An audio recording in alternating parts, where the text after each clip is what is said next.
کبھی کبھی خود سے بھی معافی مانگنے کو جی چاہتا ہے، کیونکہ انجانے میں انسان اپنی ذات کے ساتھ بہت سی ناانصافیاں کر جاتا ہے۔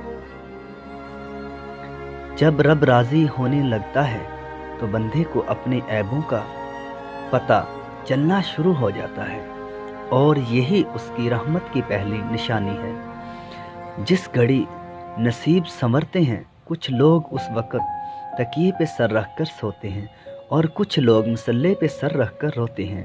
سونے والے خوبصورت خواب دیکھتے ہیں اور رونے والے خوبصورت تعبیر پاتے ہیں۔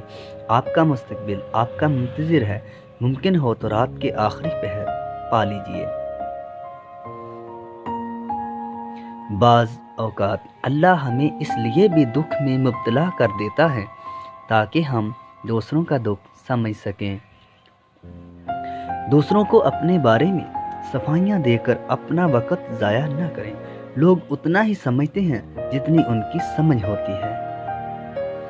غلطی اپنے حصے کی غلطی کا اعتراف کر لینا کسی بھی مسئلے کے حل کی طرف پہلا کامیاب قدم ہوتا ہے۔ جھوٹ اس لیے بک جاتا ہے کیونکہ سچ خریدنے کی اوقات کسی کی نہیں ہوتی۔ مخلص تھے تو تنہا رہ گئے، مطلبی ہوتے تو ہنجوم ہوتا۔ زندگی میں اگر برا وقت نہ آتا، آپ اپنوں میں چھپے غیر اور غیروں میں چھپے اپنے کبھی نہ دیکھ سکتے۔ اپنی منزل پر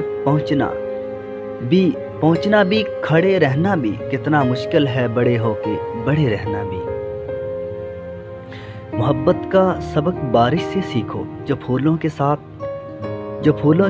ساتھ کانٹوں پر بھی برستی ہے۔ دنیا میں سب سے زیادہ مطمئن لوگ وہ ہیں جنہیں اپنے معاملات اللہ کے سپرد کرنے کی عادت ہوتی ہے۔ روزانہ اس دنیا سے لوگوں کا رخصت ہوتے رہنا زندہ رہنے والوں کے لیے بہت بڑی نصیحت ہے۔ دنیا کمانا ہنر نہیں، اگر ہو سکے تو ایک مرتبہ کسی کا دل جیت لے۔ ساری عمر کسی کے ساتھ کتنا ہی اچھا کر لو، لیکن کسی مجبوری سے ایک بار ساتھ نہ دیکھ سکو تو ساری اچھائیاں کنویں میں گر جائیں گی۔ جو دکھ دے اسے چھوڑ دو، لیکن جس کو چھوڑ دو اسے دکھ نہ دو۔